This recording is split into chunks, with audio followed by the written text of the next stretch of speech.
The moment you accept the paycheck, your brain goes dead. You just got paid.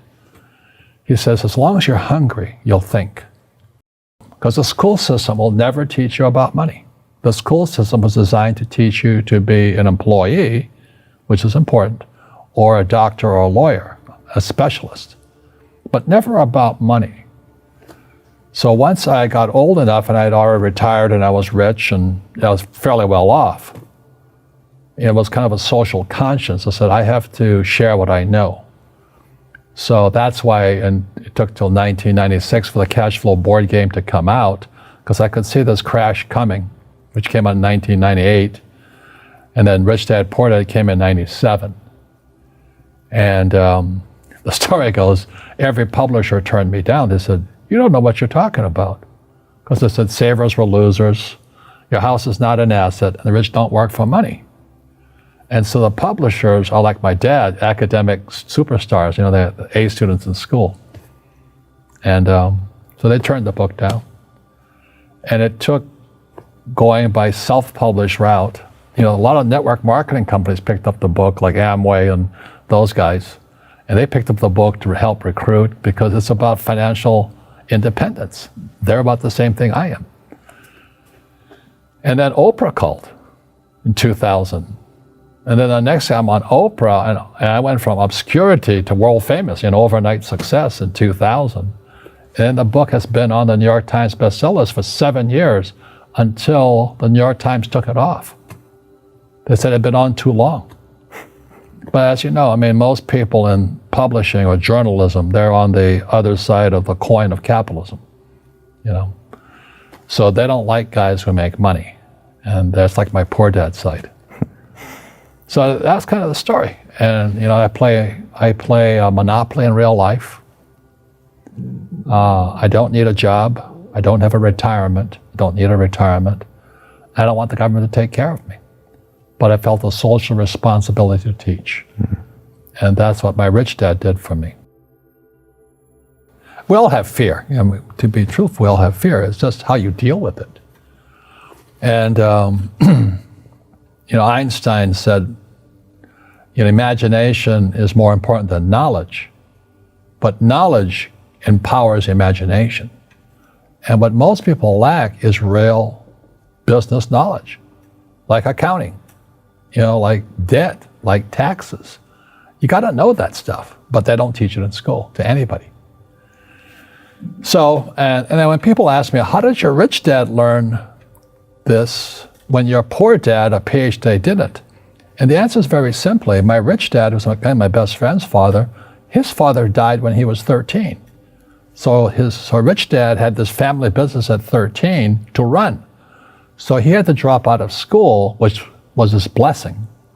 There's blessings and, sometimes a blessing doesn't look like a blessing, but it turned out to be a blessing.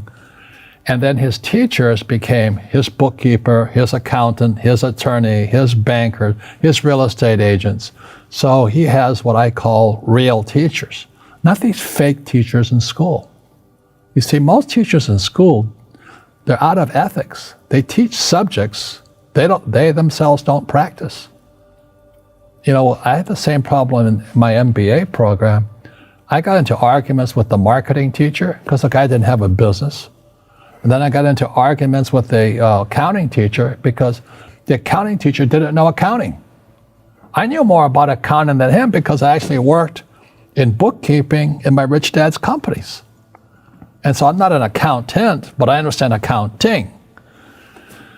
So that was the end of my school years because I understood what a fake teacher is. A fake teacher is somebody who just wants a job and they'll teach anything. They teach how to shine shoes if you pay them more money. But they really don't know what they're teaching. For example, my calculus teacher, went to military school in New York, and I asked the teacher, I said, I'm in my third year of calculus now. It was called strength of materials. I said, am I ever going to use this stuff? He goes, no. Said, why do you teach it? He says, because I get paid. I said, do you ever use it? He goes, no. And that's why, you have to, in life, one of the things I suggest to people, you got to find a real teacher versus a fake teacher. And a fake teacher is somebody who doesn't do what they teach. And a real teacher is doing what they teach every day. So my accountants, my attorneys, they're in it every single day. And that's how I learn, because every day I'm solving problems in my business. So I have accountants and attorneys and bankers and all these people on speed dial because I'm solving problems with my team. Our school systems are making our students weaker. So in school, they have these things called now trigger effects. So you can't, as a teacher, you can't say anything that might upset the student. They don't want anything that might jar their point of view. So if I went into school, I'd be thrown out because I threaten them. I would, and to me, isn't school about opening your eyes and minds to new ideas? But that's now out of the system.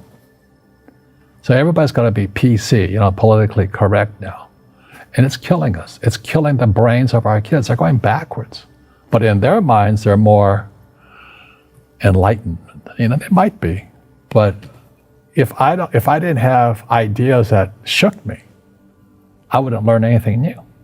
But now these trigger mechanisms, like they don't let you have peanuts anymore. So they found out if you take peanuts away from a child, their propensity to have peanut allergy goes up. So you get out a child, you say you can't have peanuts. So 17% will find out they're allergic to peanuts. But if you gave kids peanuts, only 3% would be allergic to peanuts. And that's kind of the metaphor the book starts with. He says, we're actually making our students weaker in school. No, I don't believe it. I don't believe in giving to the poor. But you're giving knowledge to the poor. Yes. That's a very big difference. You see, people say, well, why don't you give the poor money? So the only problem with that is it just creates more poor people. Give a man a fish, he fishes for the day, or eats for the day. Yeah, you give a man a fish, you get a lot of people who want more fish, But you teach them to fish. But you are the Robin Hood of knowledge, because I see you giving this knowledge out, and do the rich people cringe and say, don't tell them that, Robin? Yes. Don't tell people what you know. Right. Keep them poor. But, unfortunately, the poor, as was in the Bible, I'm not real religious, the poor will always be amongst us because it starts up here. Right. It's that fear mentality. It's in their words, and the words become flesh. Again, I'm not really religious. I flunked out of Sunday school also. But when they say I can't afford it or I can't do that, they go down. They become what they say. And I meet so many people, I can't afford it. You think I made of money? Your mom used to say that. Your mom used to say that. My dad. Your dad. My PhD dad, he says, what do you think I am, made of money? I can't afford that. And my rich dad would say, that's why he's poor. Poor people say, I can't afford it, I can't do that, I don't have time. Because this is an escape. It's an escape. You know what I mean? It's easy to say, I can't afford it. Oh, I'm too tired. Oh, I can't go to the gym. When you could go to the gym, but no, I can't. Truth is, I'm just too lazy to go to the gym. And you play it safe, and you don't introduce new risks into your life, and so I have job security. Right. And your rich dad used to say what instead of I can't afford it? How can I afford it? How can I do that? What would it take, or why should I do that? He says that a question opens the mind, a statement closes the mind. See, when you say I can't afford it, your mind shuts down, and you become what you say.